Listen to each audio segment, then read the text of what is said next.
वैसे तो भारत वीर महान राजाओं का देश रहा है, जिनकी वीरता और महानता इतिहास के पन्नों में आज भी दर्ज है।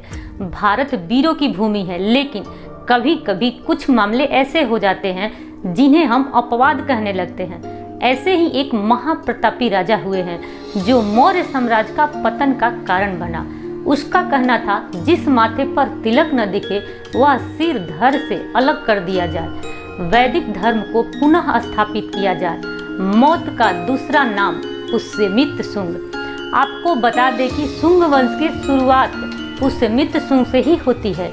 वह जन्म से ब्राह्मण और कर्म से क्षत्रिय थे।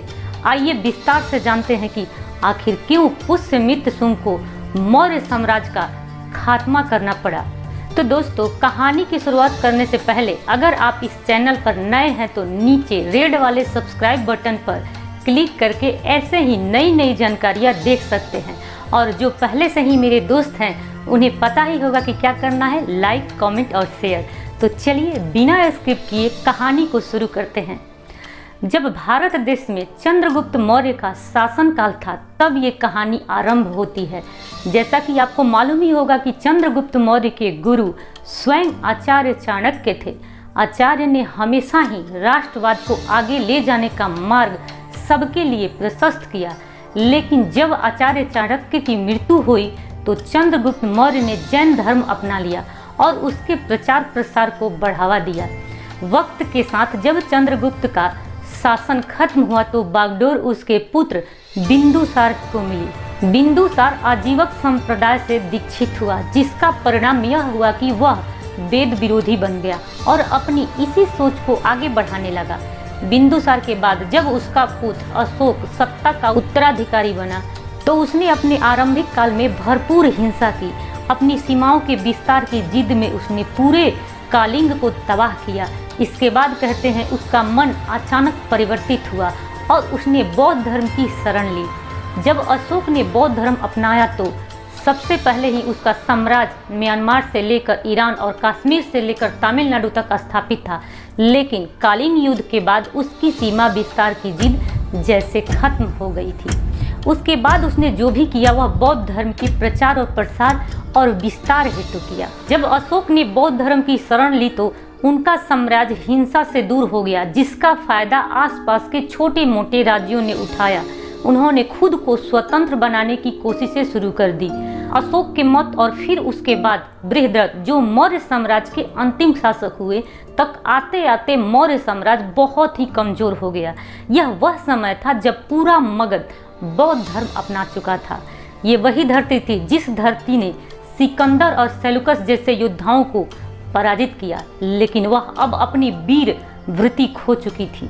अब विदेशी भारत पर हावी होते जा रहे थे, जिसका एकमात्र कारण था बौद्ध धर्म की अहिंसात्मक नीतियाँ। ऐसे में एक क्रांति और एक पराक्रमी शासक की देश को बहुत जरूरत थी, जो इस वीर धारा को उसका गौरव वापस दिला सके। खैर, ज्यादा प्रतीक्षा न करनी पड़ी। इस धारा को पुष्यमित्र शुंग के रूप में जल्द ही वह शासक मिल गया। राजा बृहद्रथ की सेना की कमान संभालने वाला ब्राह्मण सेना नायक पुष्यमित्र शुंग की सोच राजा से बहुत भिन्न थी। जिस प्रकार बीते कुछ वर्षों में भारत की वैदिक सभ्यता का पतन हुआ था, उसे लेकर पुष्यमित्र के मन में बहुत सारे विचार उठते रहते थे। इसी बीच राजा के पास खबर आई कि कुछ ग्रीक शासक भारत पर आक्रमण करने की योजना बना रहे हैं। इन ग्रीक शासकों ने भारत विजय के लिए बौद्ध मठों के धर्म गुरुओं को अपने साथ मिला लिया था। सरल शब्दों में कहा जाए तो बौद्ध धर्म गुरु राजद्रोह कर रहे थे। भारत विजय की तैयारी शुरू हो गई। वह ग्रीक सैनिकों को भिक्षुकों के भेष में अपने मठों में पनाह देने लगे और हथियार छिपाने लगे। यह खबर जब पुष्यमित्र शुंग तक पहुंची तो उन्होंने राजा से बौद्ध मठों की तलाशी लेने की आज्ञा मांगी, मगर राजा ने ऐसी आज्ञा देने से मना कर दिया। मगर समय को कुछ और ही मंजूर था। सेनापति पुष्यमित्र राजा की आज्ञा के बिना ही अपने सैनिकों सहित मठों की जांच करने के लिए चले गए, जहां जांच के दौरान मठों से ग्रीक सैनिक पकड़े गए। उन्हें देखते ही मौत के घाट उतार दिया गया और उनका साथ देने वाले बौद्ध गुरुओं को राजद्रोह के आरोप में गिरफ्तार कर राज दरबार में पेश किया गया। बृहदत्त चूंकि राजा था और सेनापति पुष्यमित्र ने उसकी आज्ञा का पालन नहीं किया, जो उसे बहुत बुरा लगा। एक सैनिक परेड के दौरान ही राजा और सैनिक और सेनापति के बीच बहस छिड़ गई। बहस इतनी बढ़ गई कि राजा ने पुष्यमित्र पर हमला कर दिया। उसके पलटवार में सेनापति ने बृहदत्त की हत्या कर दी। बृहदत्त की हत्या हो चुकी थी। हत्या के बाद सेना ने पुष्यमित्र का साथ दिया और उसे ही अपना राजा घोषित कर दिया। राजा का पद संभालते ही पुष्यमित्र ने सबसे पहले राज्य प्रबंधन में सुधार किया। पुष्यमित्र शुंग अपंग हो चुके साम्राज्य को दोबारा से खड़ा करना चाहते थे। इसके लिए उन्होंने एक सुगठित सेना का निर्माण कर दिया। उन्होंने धीरे धीरे उन सभी राज्यों को दोबारा से अपने साम्राज्य का हिस्सा बनाया जो मौर्य वंश की कमजोरी के चलते इस साम्राज्य से अलग हो गए थे। ऐसे सभी राज्यों को फिर से मगध के अधीन किया गया और मगध साम्राज्य का विस्तार किया गया। इसके बाद पुष्यमित्र ने भारत में पैर पसार रहे ग्रीक शासकों को भारत से खदेड़ा। राजा ने ग्रीक सेना को सिंधु पार तक धकेल दिया, जिसके बाद वह दोबारा कभी भारत पर आक्रमण करने नहीं आए। इस तरह राजा पुष्यमित्र ने भारत से ग्रीक सेना का पूरी तरह से सफाया कर दिया था।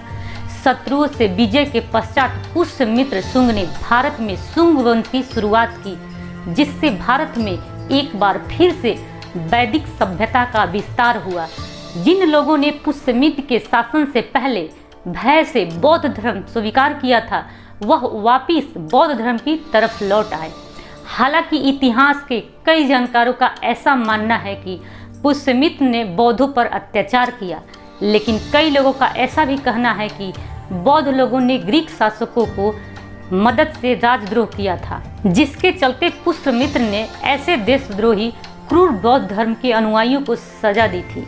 भारत में वैदिक धर्म के प्रचार और साम्राज्य की सीमा विस्तार के लिए पुष्यमित्र शुंग ने अश्वमेध यज्ञ भी संपन्न किया था। भारत के अधिकतर हिस्सों पर दोबारा से वैदिक धर्म की स्थापना हुई। इस तरह से अखंड भारत में वैदिक धर्म की विजय पताका लहराने वाले पुष्यमित्र शुंग ने कुल मिलाकर 36 वर्षों तक शासन किया।